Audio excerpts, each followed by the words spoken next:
또 새해가 되었습니다.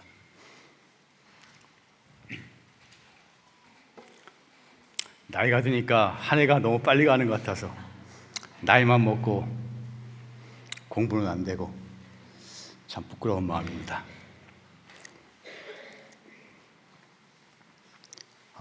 올 새해에는 여러분 모두가 다 일단 다들 건강하시고, 건강이 기본인 것 같아요. 건강이 기본이고, 그 건강한 기본 하에서 우리가 공부를 하던 세상의 뜻을 이루던 다 할 수 있는 것 같습니다. 다들 건강하시고 집안이 화목하시고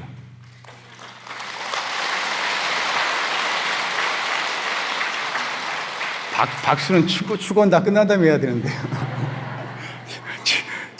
집안 화목하셔서 집안에 만복이 깃드시기를, 그리고 뜻하는 모든 일 다 원만히 성취하시기를 축원드립니다.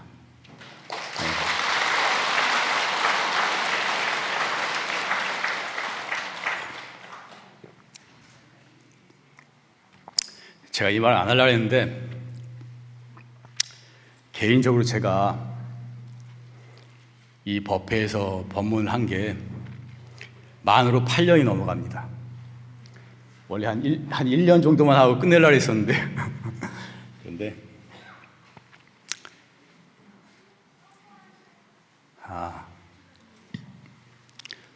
이렇게 법문을 오래 했는데, 저 개인적인 올해 소망이랄까 목표는 이제 깨치지 못하고 하는 어리석은 중생의 마음에서 하는 법문은 이제 그만하고, 깨쳐서 망상을 제한 선지식으로서 법문할 수 있는 한 해가 되기를 바랍니다.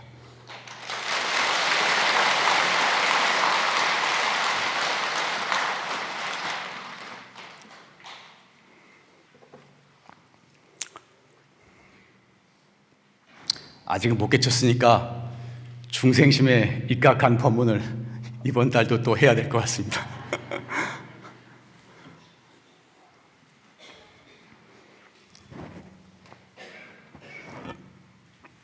아까 축원에 가정이 화목하고 만복이 깃드시기를 바란다고 그런 말씀을 드렸는데, 오늘은 가정이 화목해야 만복이 깃들거든요. 그래서 가정이 화목해야 되니까 화합에 대한 법문을 좀 해보려고 합니다.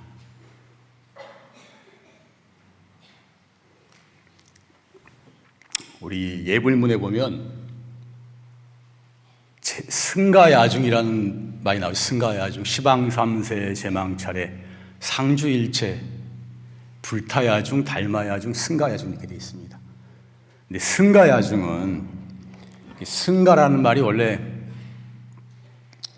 어느 개인 스님을 말하는 게 아니고 그 불교 단체, 불교 교단 전체를 이루는 말입니다. 불교 교단.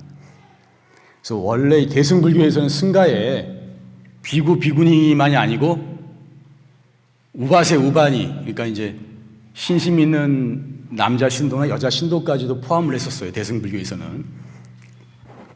근데 이 승가는 그 인도의 상가라는 말에서 나왔습니다. 상가라는 말을 소리를 번역해서 하다 보니까 승가로 번역을 한 거예요. 근데 이게 원래 뭐 어떤 공화국이라든지 조합을 뜻하는 공동체라는 의미가 됩니다. 공동체를 갖다가 나중에 이제 불교 교단을 지칭하는 말로 상가라는 말이 쓰이게 됐습니다. 근데 이 공동체를 뜻하는 말이기 때문에 이 상가는 근본적으로 화합의 뜻을 가지고 있는 것입니다. 공동체는 화합해야 되거든. 그래서 기본적으로 승가라는 말은 화합승가라는 말을 가지고 있는 화합승입니다. 대중이라고 말할 때 우리가 대중이라고 말하잖아요. 대중이라는 말이 화합대중을 말하는 화합대중, 화합대중의 준말입니다. 그래서 대중이라는 말은 그 자체로서 화합하고 있다는 뜻을 내포하고 있는 것입니다. 부처님께서도 대중들에게 항상 화합을 우선하라. 그렇게 가르치셨어요. 화합을 우선하라. 화합하지 않으면 이 단체는 금방 무너지게 되는 거예요. 화합하면 무슨 일이 있는지 해나갈 수가 있는 것입니다.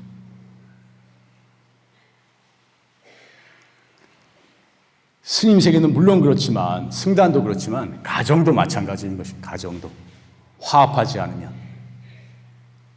화합하지 못하는 집안은 유지도 안 돼요. 맨날 싸우고 사니 못 사니 그렇게 사면 가정도 금방 무너지는 것입니다. 화합을 근본으로 하는 것입니다. 그래서 가화만사성이라, 집안이 화목해야 모든 일이 만사가 다 이루어진다, 이런 말이 있게 되는 것입니다. 그래서 오늘은 화합에 대한 이야기를 하는데, 그 화합을 어떻게 해야 하느냐? 부처님 법으로 화합하라. 제가 오늘 제목은 부처님 법으로 화합하라. 그냥 화합하는 것이 아니고 부처님 법으로 화합하라.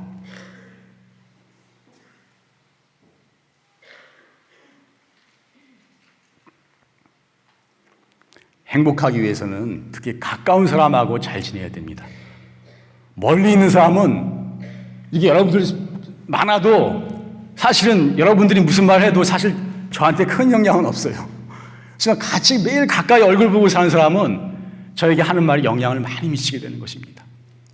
그냥 먼 발치에 서 있는 사람들은 우리가 살아가는데 어떻게 보면 큰 영향을 못 미쳐요. 매일 얼굴 보는 사람, 매일 얼굴 보는 가족, 매일 얼굴 보는 도반, 이 사람들이 중요한 거예요. 매일 가까이서 있는 이 사람들하고 가까이 지내야 하는 것입니다. 가까운 사람의 칭찬을 받고 가까운 사람이 비난을 하고 여기에 따라서 우리 마음의 영향을 많이 받게 되는 거예요.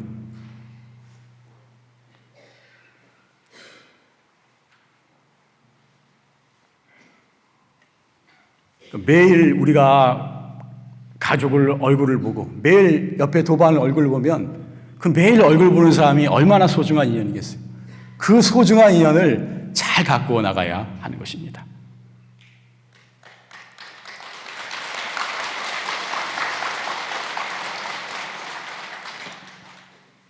저는 결혼을 안 해가지고 이 가정 이런 건 잘 모르는데, 어떻게 신도들 얘기를 좀 보면은 원수같이 지내는 가정이 많아요. 의외로 많아요. 여러분들 중에서도 꽤 있을지 몰라요. 부부간에도 원수같이 지내는 사람도 많고, 형제간에도 원수같이 지내는 사람이 의외로 많다는 것을 제가 알았어요. 그리고 부모 자식간에도 반원수같이 지내는 사람들 제가 여러 번 봤어요. 이 가정의 화합이 정말로 중요한 것입니다. 근데 보살님들 얘기를 들어보면 원수라고도 안 그러더라고요. 왼수라고 그러대요. 왼수. 나 그런 말 여러 번 들었어요. 왼수. 에이, 저놈의 왼수 그러는데 왼수라고 그러더라고요. 왼수. 거사님들도 왼수라고 그러는지 모르겠는데, 오늘 화합의 법문을 잘 들으시고 집에 돌아가서는 그 왼수의 손도 좀 잡아보고 그렇게 화합하는 방향으로 올 한 해를 지냈으면 좋겠습니다.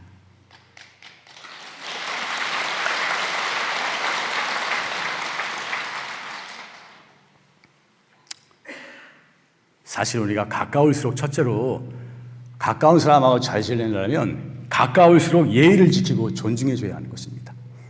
가까우니까, 너무 친하니까 그냥 이 정도는 이해해 주겠지 하고 무심코 말을 내뱉는 게 그 사람 마음에 굉장히 큰 상처를 주는 것입니다. 예전에 어디서 조사를 하니까 뭡니까? 아내들한테 남편한테 제일 바라는 게 뭐냐, 그 조사를 냈대요. 그러니까 남자들한테 물어봤대. 아내가 제일 원하는 게 뭘 것 같냐? 그러니까 대부분이 돈 많이 벌어달라는 걸 원할 거라고 그렇게 답을 했다는데, 아내는 그렇지 않대. 돈이 아니고, 돈은 여러 단계 미치고 가장 아내가 원하는 건 남편이 자기를 존중해 주기를 바란다 하는 게 첫 번째 답이었대요. 존중해 주기를 바란다. 존중해 주고 인정해 주기를 바라는 것입니다. 이해해 주고 관심을 가지고 공감해 주기를 바라는 것입니다. 사실 제가 법문하면서도 집집마다 부처님이 계시니 우리의 부모와 우리의 형제와 우리의 남편, 아내, 자녀, 아들, 딸이 다 부처님입니다. 그 부처님들을 받들고 존중합시다. 이런 법문 한 적 있죠? 기억나세요? 왔다 안 왔다는 사람 잘 모르겠지만 사실은 내가 한번 예전에 했지만 우리가 부처님 공부를 하고 수행을 하는 것은 내가 큰 스님이 되고 선지식이 돼서 대접받으려고 하는 것이 아니라 모든 사람, 모든 생명 다 부처님처럼 존중하고 대접할 수 있기 위해서 이 공부를 하는 것입니다. 부처님 공부를 바로 하는 사람은 모든 생명을 다 부처님처럼 존중할 수 있는 사람이 되어야 하는 것입니다. 그렇게 되어야 공부가 완전히 다 된 사람인 것입니다.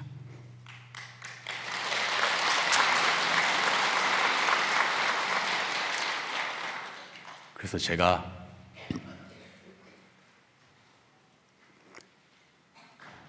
처음에 결혼한 사람한테 남편을 부처님처럼 존중하고 섬기고 아내를 남편은 관세음보살님처럼 그렇게 존중하는 공부를 해라.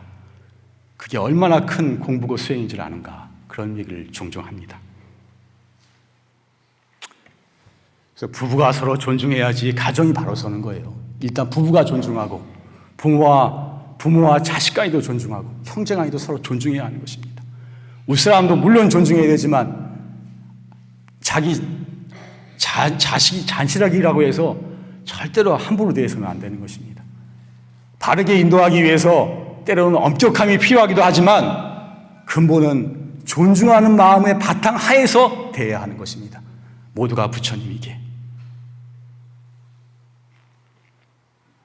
그래서 부부가 서로 존중해야 가정이 바로 서고 아이들도 이를 배우고 자라게 돼서 행복한 가정이 이루어질 수 있는 것입니다. 아이들한테 참 중요한 교육이 되는 거예요. 서로가 존중하는 모습을 보여주는 것이 자녀들에게도 큰 교육이, 큰 수행을 가리키게 되는 것입니다. 지난번에 얘기했는지 모르겠는데 어떤 보살님이 절에 갔다가 스님에게 법문을 듣기를 남편이 부처님이니까 남편을 부처님처럼 생각하고 매일 남편한테 큰 절을 올리라고. 그래서 그 보살이 몇 번 그 법문을 듣고 진짜로 실천을 했대요. 남편한테 큰 절을 했대. 요즘은 예전엔 몰라도 요즘 시대는 하기 힘든데 했대요. 남편이 처음에는 이 여자가 좀 미쳤나 하다가 몇 번 계속 그러니까 당황하다가 나중에는 이제 앉아서 받기 미안하니까 같이 맞절 비슷하게 하다가 또 계속하니까 진짜로 맞절을 하다가 그래서 매일 부부가 서로 맞절을 했대요. 이 겉모습이 맞절이지만 이걸 부부가 매일 맞절을 해보세요. 서로 존중하는 마음이 생기게 되는 것입니다. 남들 보기에도 참 좋은 것입니다. 그러니까 서로 무시하고 그러던 마음이 없어지고 서로 존중하고 이해하는 마음이 생겼다는 거예요. 그러니까 가정이 참 화목하게 되고 행복하게 잘 되었다. 이런 말을 제가 들은 적이 있습니다. 이것이 우리는 화두를 근본으로 하는 참선 수행을 근본으로 하는 도량이지만 사실은 이러한 것들이 진짜 수행인지도 모릅니다. 때로는 화두보다도 이런 것이 더 중요한 수행일 수도 있다 하는 생각을 저는 가지고 있습니다.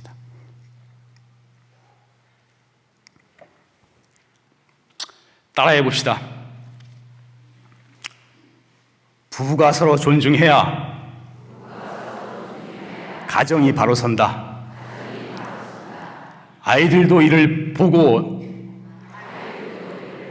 배우고 자라서 행복한 가정이 이루어진다. 이거는 내가 안 하려고 했는데 잠깐 하나 더 해줍시다. 다는 안 하고 집집마다 부처님이 계시니 우리의 부모, 형제, 남편, 아내, 아들, 딸이 모두 다 부처님입니다. 그 부처님을 받들고 존중합시다. 이건 뒤에도 많이 있는데 오늘 이것만 하겠습니다. 두 번째로는 가까운 사람과 잘 지내기 위해서 서로 소통하고 이해가 잘 돼야 돼요. 서로 이해할 수 있어야 됩니다. 서로 이해하기 위해서는 그 부부들 같은 경우에는 수십 년간 서로 다른 과정의 삶을 살았잖아요. 그러니까 서로의 다름을 인정하고 이해를 해줘야 됩니다. 그리고 무슨 일이 생겼을 때 항상 입장을 바꾸려 생각하는 연습을 해야 돼요. 역지사지라 그러죠. 다른 사람 입장에서 생각해보는 노력을 많이 해야 되는데 그것도 큰 공부입니다.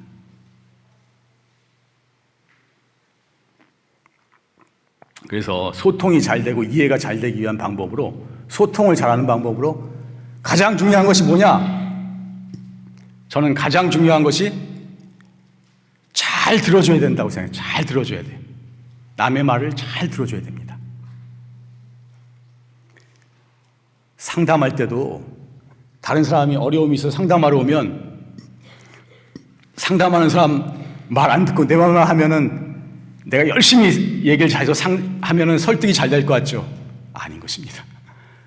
가장 훌륭한 상담자는, 다른 사람이 어려운 문제를 상담해 왔을 때 가장 훌륭한 상담자는 뭐냐? 그 사람의 이야기를 진지하게 끝까지 잘 들어주는 사람이 가장 훌륭한 상담자인 것입니다. 그 가지고 있던 마음의 문제를 와서 다 털어놓고 잘 이해해주고 들어주면은 그 말하는 과정에서 불만이 다 해소가 돼요. 원인도 밝혀지고 문제 해결의 길이 열리는 것입니다. 내 말 아무리 늘어나도 그 사람이 설득되는 게 아니에요.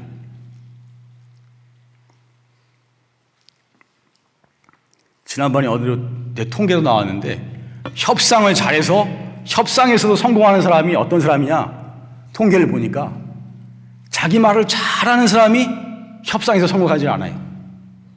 자기 말은 조금만 하고 남의 말을 잘 들어주는 사람이 성공하는 것입니다. 이건 지금 그 현대 그 과학적인 조사에 의해서도 증명이 되고 있는 것입니다.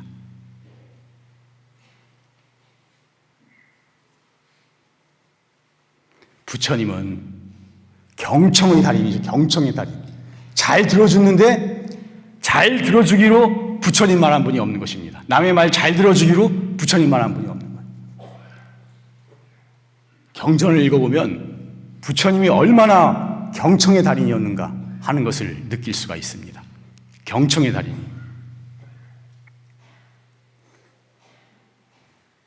부처님은 남이 얘기하는데 중간에 말 끊고 본인이 말씀하시는 법이 없어요.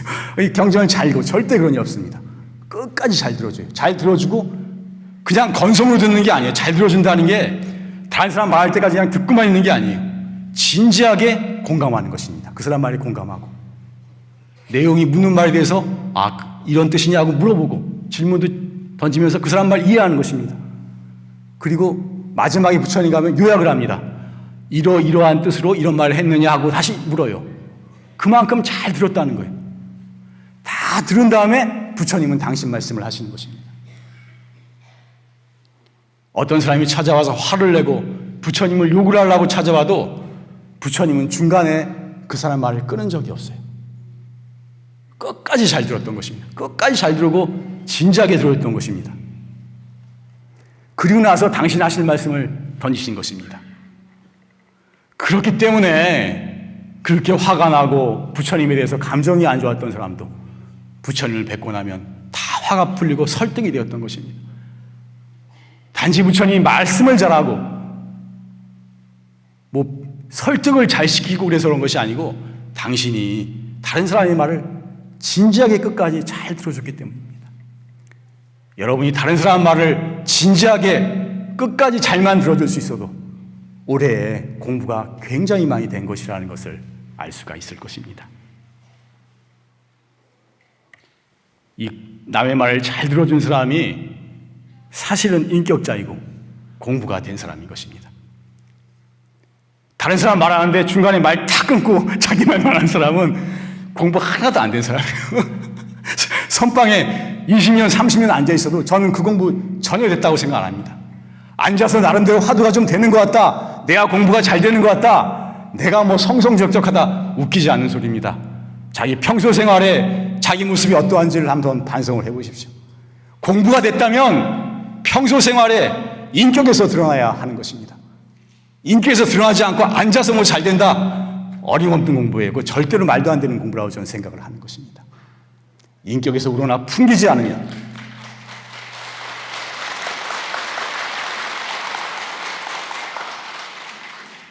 이 공부 헛한 것입니다. 제가 항상 주장하지만 한국 불교의 가장 큰 문제가 수행과 삶이 분리되어 있다. 선방에서 수행은 열심히 한다고 하는 사람이 나와서 행은 범부 중생과 조금도 다르지 아니하니 10년, 20년 앉아있어도 인격의 변화가 없으니 이게 무슨 제대로 된 수행인가? 이런 말을 한국 불교는 계속해서 듣고 있는 것입니다. 우리는 분명히 달라져야 됩니다. 스님들이 문제긴 하지만 스님들이 제일 문제지 뭐. 스님들이 달라져야 되는데 안 달라지니까 나도 스님이지만 그렇지만 이 정법도량에서 같이 공부하는 여러분들은 행동에서 인격에서 달라져야 되는 것입니다. 절에 온 만큼, 선방에 앉은 만큼, 법문을 들은 만큼 인격에서 달라지는 모습이 드러나야만 하는 것입니다.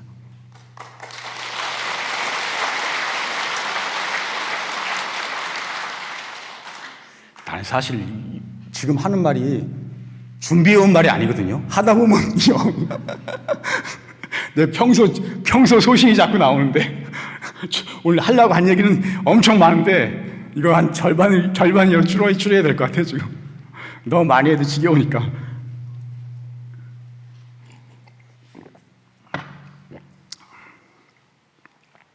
그래서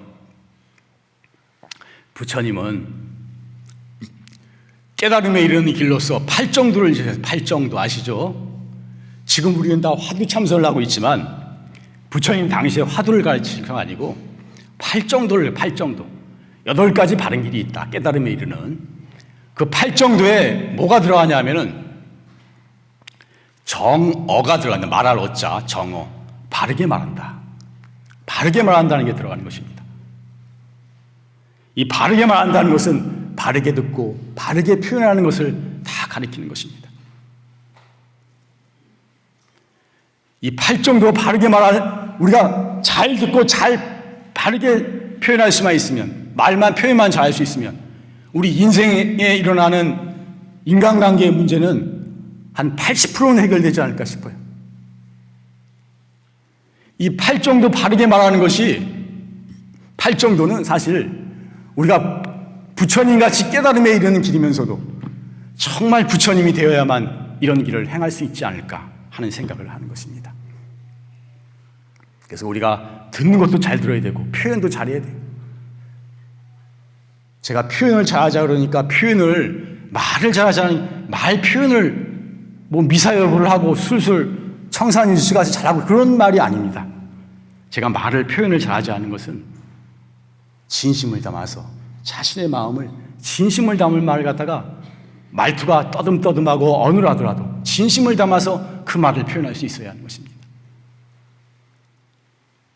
특히 뭐 가까이 있는 가족이라도 그 사람 마음을 몰라요.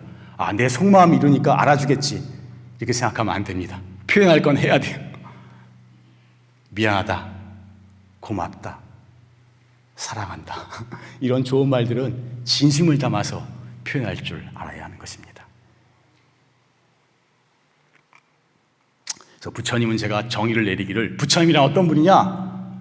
부처님은 바르게 생각하고 바르게 말하고 바르게 행동하는 분이다.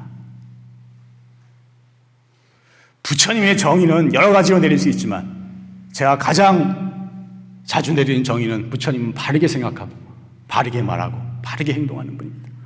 바르게 생각하고 바르게 말하고 바르게 행동할 수 있으면 그것이 부처로서의 완성이 이루어지게 되는 것입니다.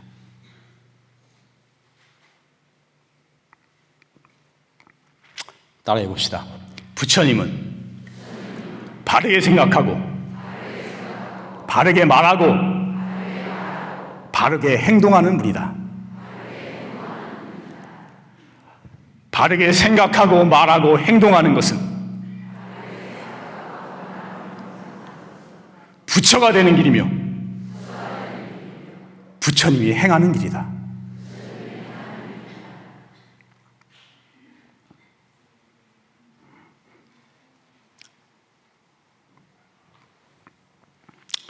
그래서 제가 뭐 가정 화합을 위해서 다른 얘기도 좀 할 게 좀 더 있었는데 오늘은 생략하고 그런 건 나머지 부분은 다음에 언제 기회해야 될 것 같습니다. 그래서 그 보면은 동화 속에 신데렐라 얘기가 나오잖아요. 동화 속에 신데렐라 얘기가 나오는데, 신데렐라는 왕자님하고 결혼하면 해피엔딩으로 동화는 끝납니다. 그걸로 끝나요. 해피엔딩 거기서 끝나. 근데 인생이 그래요. 저 여자랑 결혼만 하면 엄청나게 행복할 것 같고, 저 남자랑 결혼하면 엄청나게 행복할 것 같죠. 다 착각이에요. 얼마 못 갑니다. 진짜 해피엔딩으로 끝나면 결혼한 후에 서로가 얼마나 존중하고 이해하느냐, 거기에 달려있는 것입니다. 출가도 하면 도가 다 되는 게 아니에요. 출가에서도 얼마나 대중하고 잘 지내는가, 얼마나 화합하고 잘 지내는가, 얼마나 간절하게 수행하는가, 거기가 시작이거든.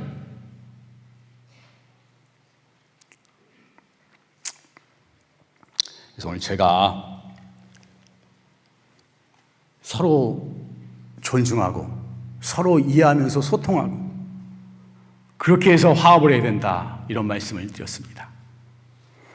그럼 그러한 것을 어떻게 해야 되느냐? 바로 부처님 법을 공부함으로써 화합할 수가 있는 것입니다. 제가 아까도 말했지만 부처님의 법은, 참으로 바른 법은 모든 사람을 부처님처럼 존중하는 것이고, 가정에서 모든 가족을 부처님처럼 존중하는, 몇 번 말씀드렸지만 절에 와서 여기 계신 부처님에게 절을 올리는 것은 바깥에 있는 살아있는 모든 부처님들을 부처님처럼 받들기 위해서 연습을 하는 것입니다. 절에 와서 연습을 잘했으면 본래 실전에서 일단 가정에 돌아가서 그렇게 행할 수 있어야 하는 것입니다. 그래서 서로 존중하는 수행을 하고, 잘 듣는 수행을 하고, 내 진심을 당해 삼아서 이야기할 수 있는 수행을 하고, 남의 말을 남을 입장을 바꿔서 이해하는 수행을 하고, 이것이 참 중요한 수행이거든. 정말 중요한 공부거든요. 내가 건방지소리지만 저는 무조건 화두만 하라, 이 말하면 또 오늘 여기 제 원장 스님한테 가서 야단맞을지도 모르는데 이렇게 가르치는 것은 조금 무리가 있다고 생각하는 사람입니다. 화두가 가장 큰 공부고, 이것이 생사를 뛰어넘는 최상승의 법이면 분명하지만 모든 사람에게 무조건 화두라고만 하라, 이것만으로 되는 것이 아닌 것입니다.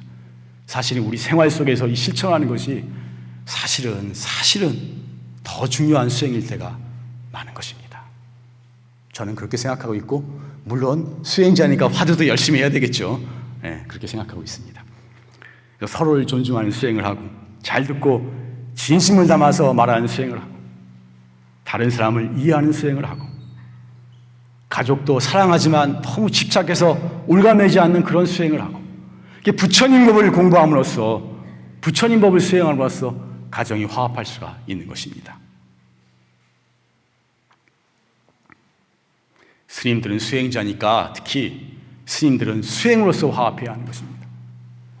스님이 수행으로 화합하고 계율로서 화합해야 되는데, 어디 스님들이 술 먹으면서 화합하고 도박하면서 화합하고 이래서 자꾸 문제가 생기기도 하는 것입니다. 수행자는 수행으로 화합을 해야 하는 것입니다.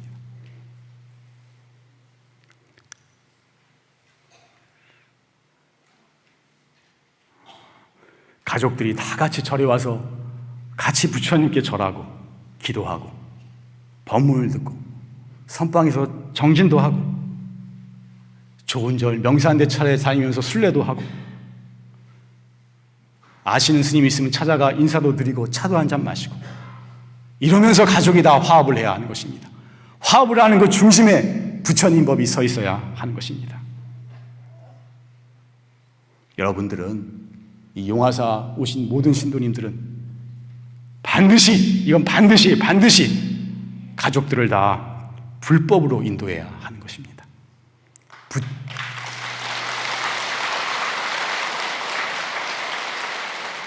가족을 불법으로 인도하는 것은 보살의 사명인 것입니다. 이 절에 나온 사람을 다 보살이라도 그 보살이 아니고 불보살, 관세음 보살 같은 보살의 사명인 것입니다.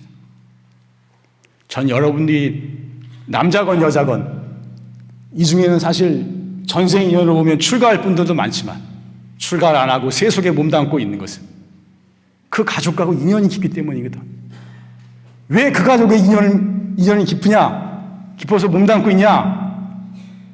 그들이 부처님 법에 다 못 들어왔으니까 그들이 부처님 법으로 인도하고자 하는 그 원력으로 같이 그 가족과 금생을 한생 같이 살고 있는 것이 아닌가, 그렇게 생각할 때가 많은 것입니다.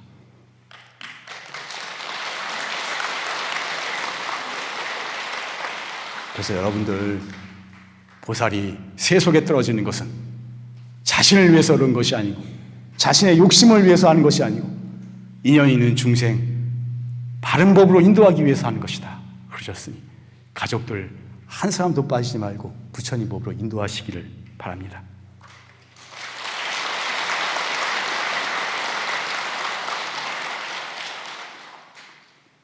어떤 분은 가족 중에 어떤 사람이 시어머니나 뭐 형제나 어떤 사람이 교회 나오라고 그렇게 성화를 해서 괴로워 죽겠다고 그런 말을 하시는데,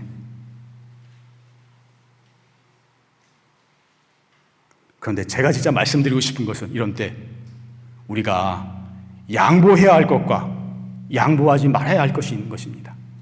물러서야 할 것과 물러서지 말아야 할 것이 있는 것입니다. 제가 평소에 항상 이 공부하는 사람은 지능 공부를 하자, 남한테 이기려 하지 말고 지능 공부를 하자, 손해 공부를 하자, 손해보는 공부를 하자, 남한테 양보하는 공부를 하자, 이런 말을 해왔습니다. 또 그것이 공부하는 사람의 태도인 것입니다. 그렇지만 이 불법을 공부함에 있어서, 이 영원한 진리를 공부함에 있어서 이것은 물러설 수가 없는 것입니다.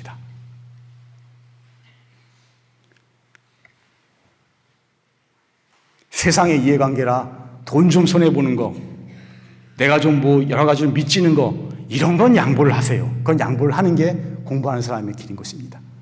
그렇지만 이 영원한 세계를 공부하는 이것은 함부로 물러서서는 안 되는 것입니다.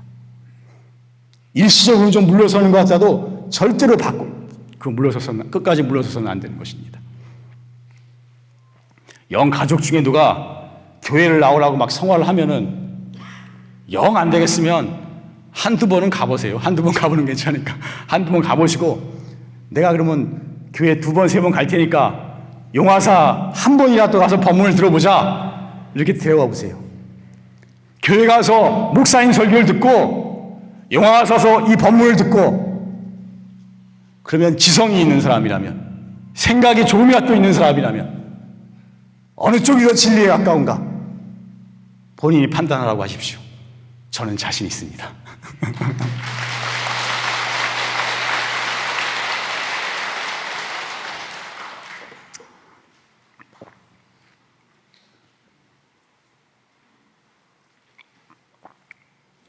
부처님 법의 참맛을 조금이라도 느낀 사람은 이 공부에서 끝까지 물러설 수가 없는 것입니다. 불교 믿는 사람들은, 불자들은 나이롱 신도가 많아요. 이 법문도 법문 제대로 들은 신도가 얼마 없어요. 오늘 절에 가서 그냥 기복적인 불교만, 기도만 좀 하고 1년에 한두 번 초파일 등 들고 이러고 불자라 그러니까 신심이 없어, 확신이 없어. 불교가 뭔지, 이게 얼마나 위대한 가르침인지 이런 거 몰라요. 그냥 그렇게 사니까 언제든지 흔들린단 말이에요. 그러니까 뭐 집안에 좀 어려운 일 있으면 다른 종교에서 꼬시면은 그냥 넘어가고, 누가 좀 가자 그러면 또 금방 따라가고, 개종이 쉬운 것입니다. 참으로 어리석은 것입니다. 제가 항상 말하지만 수천만 생 윤회를 하면서 그 윤회의 고통으로부터 벗어나 영원한 행복과 자유를 얻는 그 결정적인 계기가 이 부처님 법을 만난 것입니다. 그래서 부처님 법에 대한 확신이 있다면, 자기 중심이 조금이라도 서 있다면 그것은 말도 안 되는 것입니다.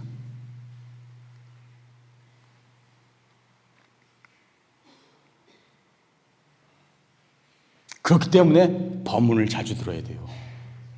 확신이 서서 중심을 확실히 세우고 살아가야 하는 것입니다. 법문이 참으로 중요한 것입니다. 지난번에도 말했지만 조사 스님들이 깨치는 것도 조사록에 나오는 수천 명의 조사 스님이 혼자 참선하다 깨친 사람이 없어요. 거의 대부분이 법문 듣다가 선지식과 말씀을 나누다가 그러다가 깨친 것입니다. 혼자서 틀어 앉아서 화두 챙긴다고 되는 공부가 아닌 것입니다. 이 공부가.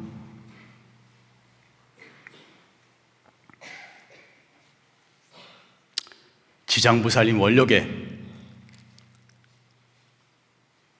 내가 부처님 법을 공부할 수 없다면 저는 천상이나 극락에 가는 것도 극락에도 가지 않겠습니다. 제가 부처님 법을 공부할 수 있다면 지옥에 가는 것도 마다하지 않겠습니다. 그러셨거든. 다른 종교는 천당에 간다고 어떻게 하든지 천당에 간다 그러고 지옥에는 안 간다 그러지만 지장보살님은 너무나 큰 원력을 이렇게 말씀하시는 것입니다. 부처님 법을 공부할 수 없다면 극락이건 천당이건 가지 않겠다. 부처님 법만 공부할 수 있다면 저 지옥 끝이라 또 가겠다. 그런 원력을 세우셨던 것입니다. 불자는 이 공부가 얼마나 소중한지에 대한 확신을 가진다면 확신을 가지고 이 절에 나오고 인생을 살아가야 할 것입니다.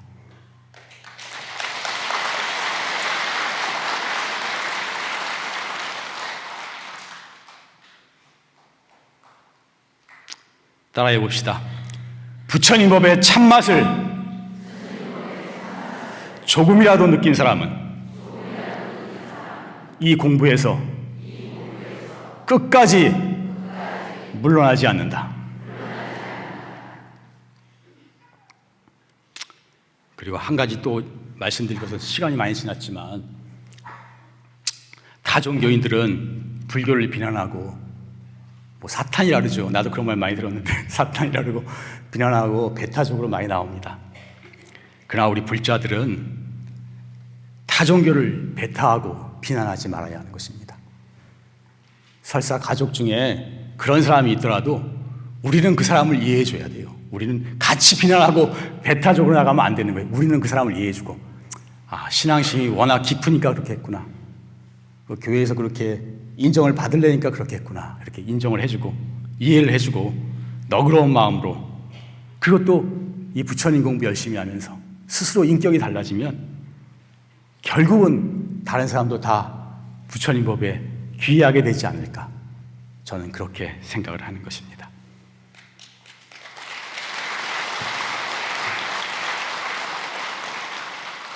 그래서 오늘 법문은 우리가 올 한 해를 화합하면서 지내자.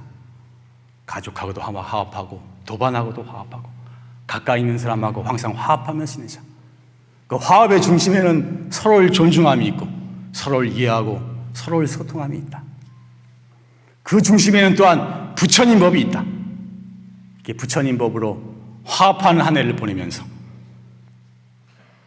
마음을 닦는 공부를 잘해서 참 공부에 큰 진전이 있기를 그렇게 바람합니다. 마치겠습니다.